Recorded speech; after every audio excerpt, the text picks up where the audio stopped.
어제 청소를 끝내고 그리고 반찬 봉사가 재개되었거든요. 우리 전도사님들과 함께 몇 집 반찬 봉사를 끝내고 난 다음에 제가 오후에 교회 뒷산이라 그래야 되나요? 앞산이라 그래야 되나요? 옆산이라 그래야 되나요? 하여튼 고강동 선사유적지가 있는 그 산을 통해서 어제 산에 오른 바가 있었습니다. 최근에 산에 오르신 분은 다들 잘 아시겠지만 요즘 굉장히 아름답습니다. 낙엽이 물든 산과들 그리고 수북히 쌓여져 있어요. 낙엽들이 밟으면서 이렇게 걷다 보면 황홀할 정도로 아름답다. 이 늦가을의 정취를 느낄 수가 있는 좋은 때입니다. 이때 놓치게 되면 또 1년을 기다려야 되잖아요. 그래서 어제 제가 오후에 그래도 가야지. 그래서 일어나서 산에 올랐습니다. 좋더라고요. 낙엽이 떨어진 오솔길을 쭉 걸으면서 야, 내가 살아 숨쉬고 있다라고 하는 사실이 감사. 그리고 살아 숨쉬기 때문에 이렇게 자연을 들러볼 수 있는 것이구나 하는 생각도 들어서 감사했습니다. 여러분, 하나님께서 저를 이곳 고강동으로 하람교회를 보내주지 않으셨다라고 한다면 어떻게 제가 이런 행복을 누릴 수가 있겠습니까? 그런 생각을 하니까 크신 경륜 속에서 이곳으로 보내주셔서 이러한 행복들을 누릴 수 있게 하여 주신 하나님의 은혜, 그 사랑에 감사하지 않을 수가 없었습니다. 어차피 인생은 해석하기 나름이거든요. 그러니까 주어진 삶을 어떻게 바라보느냐에 따라서 인간의 행불행은 바뀌어질 수가 있는 거예요. 여러분은 어떻게 여러분의 삶을 해석하십니까? 믿음의 눈으로 보면 감사할 것이 우리들 주위에 얼마나 많이 있는지 몰라요. 내가 불만스럽게 여기는 남편 혹은 아내, 그러나 하나님께서 주신 선물입니다. 비록 자식이 공부를 잘하지 못해요. 건강 좋지 않아요. 취업하지 못해요. 결혼하지 않고 있어요. 그리고 하나님께서 나에게 주신 선물이고 나의 분복들입니다. 교회도 마찬가지인 거예요. 우리가 하람교회를 섬기고 있지만 우리 하람교회가 어떻게 보면 내로라 하는 화려한 건물 자랑하지 못하는 형편에 있잖아요. 우리 교회보다 훨씬 더 웅장하고 화려한 것을 자랑하는 교회들 있잖아요. 그렇죠? 그러나 우리 하람교회가 또 여기에 있는 믿음의 지체들이 다 하나님의 은혜와 선물임을 깨닫는다면, 인정을 한다면 사랑스럽지 않은 구석이 없는 거예요. 소중히 여기지 않을 구석이 없는 거예요. 모든 게 다 감사하고 하나님의 사랑이 되어 있는 곳이지. 여러분, 이런 마음으로 우리가 이 전을 섬긴다면 우리의 입에서 무엇이 저절로 흘러나올까요? 감사. 저절로 흘러나오지 않을 수가 없습니다. 세상 사람들이 겪는 일들 우리는 안 겪나요? 여러분, 성도라고 해서 사업에 실패하지 않습니까? 크리스찬이라고 해서 암에 안 걸립니까? 성도도 직장에서 쫓겨납니다. 그러나 여러분, 삶의 현실은 똑같이 힘들지만 성도는 세상 사람들과 다른 사람들이에요. 어떤 면에서 다른 사람들입니까? 다르게 해석을 할 줄 아는 사람. 주어진 상황. 다르게 해석을 하면 다른 반응이 나올 수밖에 없어요. 똑같이 힘든 상황이다 할지라도 다른 반응이 나오는 거예요. 어떤 반응이 나오는 것일까요? 감사겠죠. 감사만을 흘러나올 수밖에 없습니다. 감사하는 사람은 아무도 흔들 수가 없어요. 가장 강력한 사람이라고 할 수가 있는 거예요. 이런 사람. 누가 흔들 수 있습니까? 이 세상에서 항상 감사하는데, 범사에 감사하는데, 그런 사람이야말로 가장 힘 있는 자가 아닐까 그런 생각을 해보게 되는 거예요. 따라서 무슨 일을 만나든지 간에 내가 감사한다면 이미 그 문제로부터 우리는 승리한 거예요. 승리한 거예요. 저는 여러분들이 그렇게 되기를 바랍니다. 그럴 때에 더 크고 놀라운 하나님의 역사를 여러분들은 경험하게 될 줄로 믿습니다. 여러분, 지난 주일에 우리가 데살로니가 전서 1장 살펴보았죠. 데살로니가 초하루 새벽 기도에 1장 살펴보고 또 2장도 살펴보고 또 새벽 기도에도 계속 살펴보았어요. 데살로니가 전서는 어떠한 책이라고 제가 말씀을 드렸습니까? 여러분 어떻게 알고 있습니까? 임박한 종말을 앞두고 있는 성도들에게 주신 편지, 이게 데살로니가서다라고 하는 것을 살펴보았습니다. 다시 말하면 마지막 시대를 사는 성도들이 어떠한 자세로 살아야 될 것인가, 여기에 대해서 지침을 주는 성경이 바로 데살로니가서거든요. 데살로니가전서 내일이면 5장 나머지 부분을 살펴보게 될 것이고, 그러면 또 화요일부터 데살로니가 후서를 살펴보게 될 것입니다. 여러분, 우리가 살고 있는 이 시대를 바라보자라고 하는 것 생각해 보십시오. 작금의 이 시대 어떠한 세상입니까? 마지막이라고 하는 단어가 가장 잘 어울릴 만한 그런 시대를 살고 있잖아요. 우리를 불안해하게 하고 두렵게 하는 것들이 가득 차 있음을 여러분 다들 인정하잖아요. 그러한 시대에, 그러한 세상에서 우리가 살고 있습니다. 자, 이러한 시대에서 우리는 어떻게 살아야 될까요? 여기에 대한 답을 우리가 본문을 통해서 얻을 수 있기를 바랍니다. 자, 몇 가지로 바울 사도가, 그러니까 마지막 부분이지요. 5장이니까, 마지막 장이니까 마지막 부분을 통하여서 우리에게 몇 가지로 권면을 하고 있는데, 첫 번째가 무엇이라고요? 항상 기뻐하라 라고 하는 거예요. 둘째는 쉬지 말고 기도하라. 그리고 셋째는 범사에 감사하라 라고 하는 거예요. 그러면서 이것이야말로 이 마지막 시대를 살고 있는 우리가 반드시 기억해야 될, 우리에게 주시는 하나님의 뜻이다. 이렇게 힘주어 말을 하고 있습니다. 여러분, 하나님을 믿는 우리들이잖아요. 하나님을 믿는 자들에게 있어서 가장 중요한 것이 무엇일까요? 내 뜻일까요? 아니잖아요. 하나님을 믿는 사람에게 있어서 가장 중요한 것은 내 뜻, 내 생각이 아닌 거예요. 그죠? 하나님의 생각, 하나님의 뜻이 무엇보다도 중요한 거예요. 다들 그렇게 생각하고 계십니까? 아닌가요? 믿으십니까? 내 뜻이 아닌 거예요.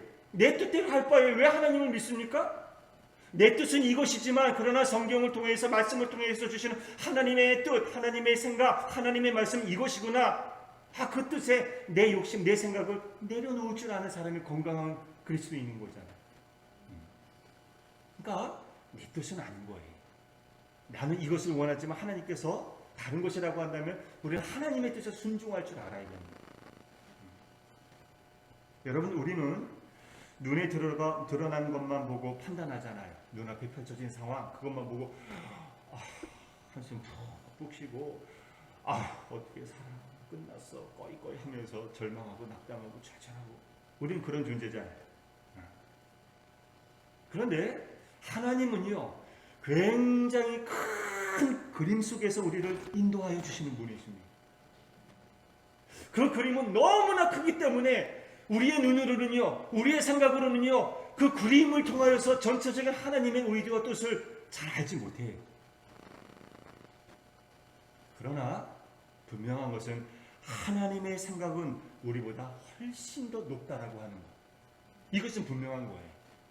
우리가 이사야서 55장에 있는 말씀도 그것이잖아요.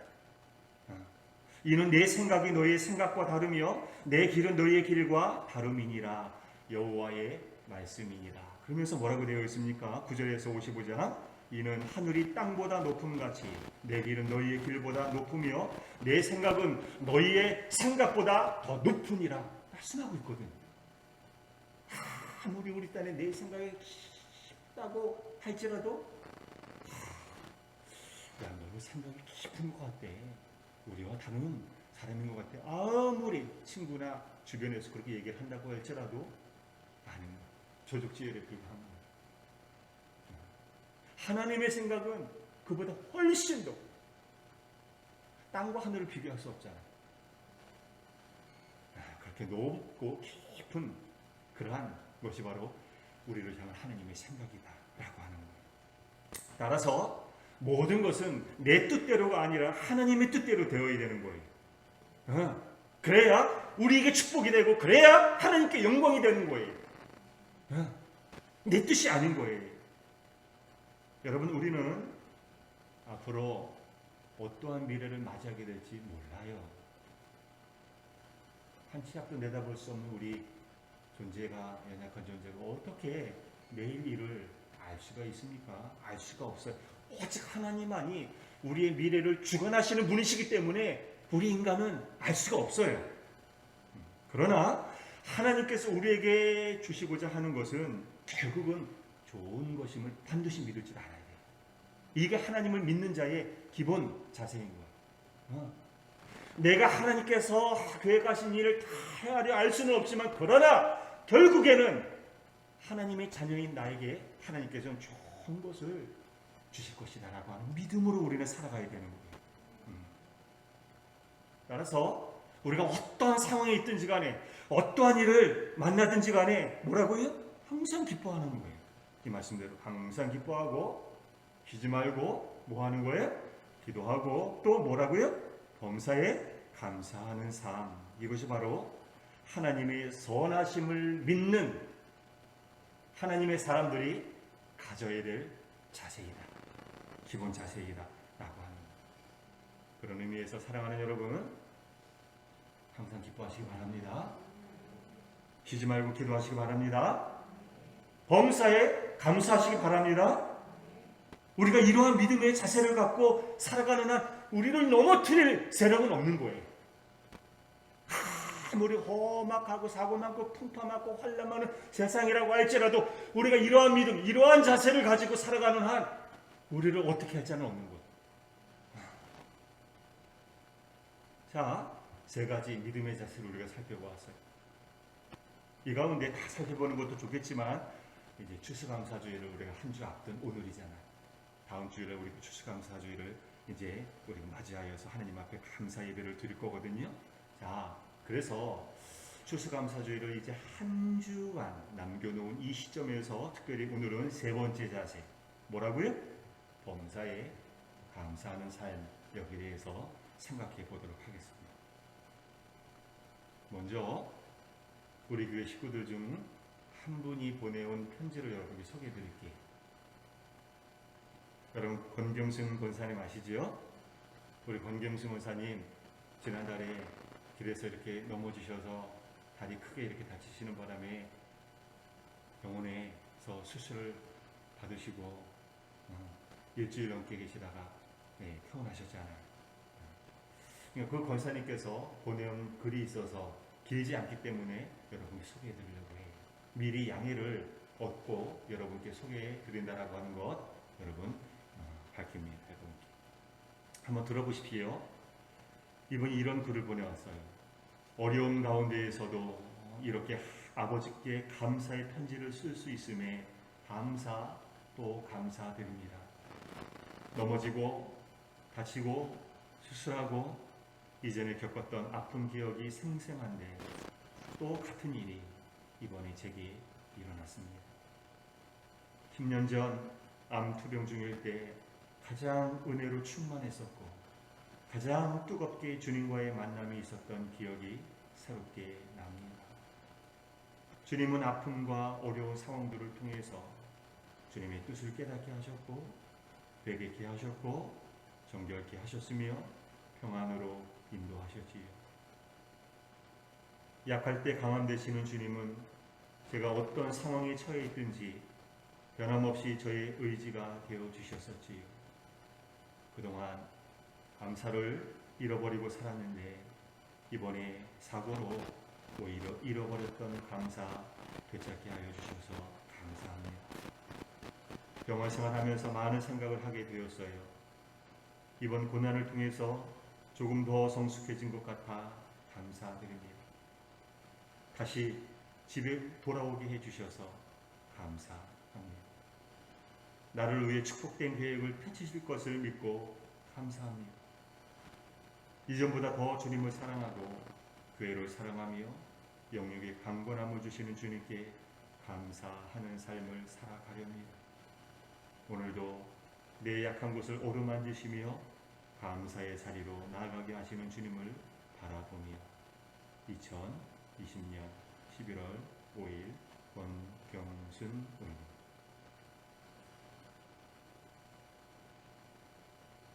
여러분 어떻습니까? 이번 사고, 고난인 거죠. 이번에 이 시련을 통해서 자신의 삶을 되돌아보고 그동안 잃어버렸던 감사를 되찾는 계기가 되었다라고 고백하는 권사님의 이 간증 어떻게 생각이 되십니까? 유치하게 생각이 되십니까?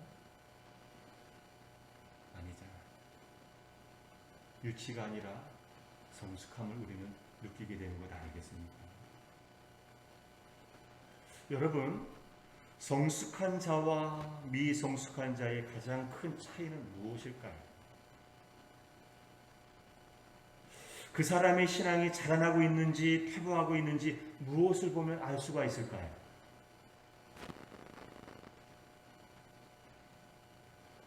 여러분, 철이 없는 어린이들은요 감사하지 몰라요.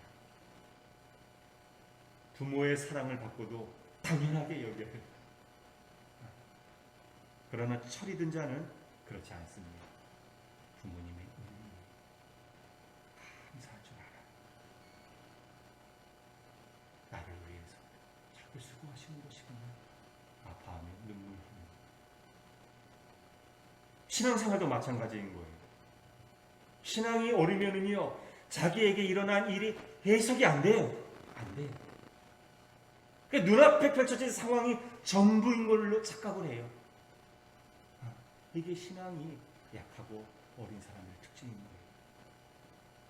그러나 신앙이 성숙해지면 모든 것에 하나님의 선하신 계획이 있음을 알고 감사합니다.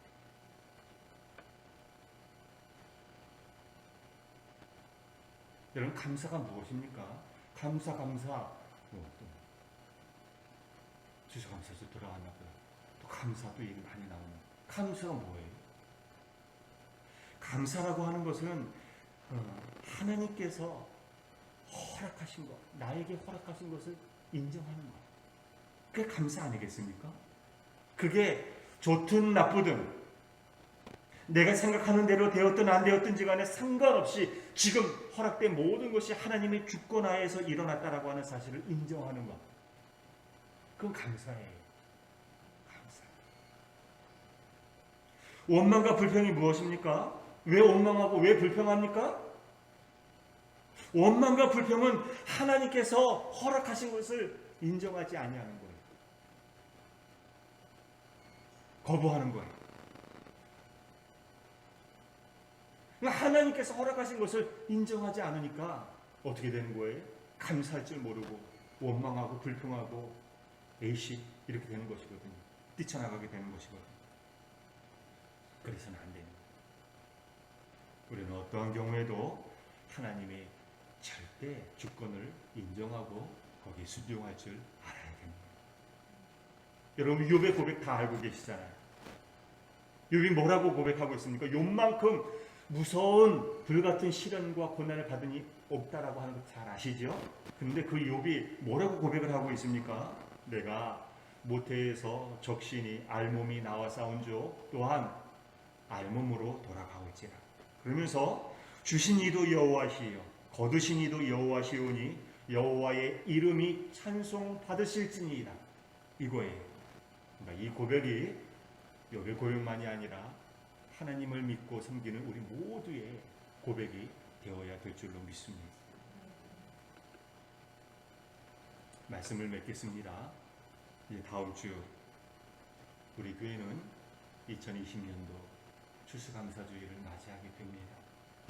저는 추수감사주일에는 적어도 두 가지 꼭 생각하고 지킬 줄 알아야 된다고 봅니다. 첫 번째는 추수, 또 하나는 감사인 거예요. 감사. 올해 나의 신앙생활에서 하나님께 추수해서 드릴 열매가 무엇인가? 아직은 열매가 없지만 내가 하나님께 드리고 싶은 그 열매, 그것은 무엇인가? 올해 내가 하나님 앞에 감사할 내용은 무엇인가? 이번 한 주간 깊이 묵상하면서 추수감사주일을 다음 주일에 맞이하시기를 바랍니다. 그래서 다음 주일날 오실 때 그저 과일 하나 들고 와서 뚝 던지고 헌금 봉투 나눠줬는데 헌금 봉투 하지 뭐 집어넣고 그냥 헌금하고 끝나는 것이 아니라 그것들과 함께 감사의 제목 하나님 앞에 드릴 수 있기를 바랍니다. 그래서 정말 그 어느 때보다도 성숙한 제대로 된 추수감사주의를 돌아오는 주일 다음 주일에 지킬 수 있기를 바랍니다. 그러한 여러분들 그러한 우리 하나님교회가 되어 주실 줄로 믿습니다.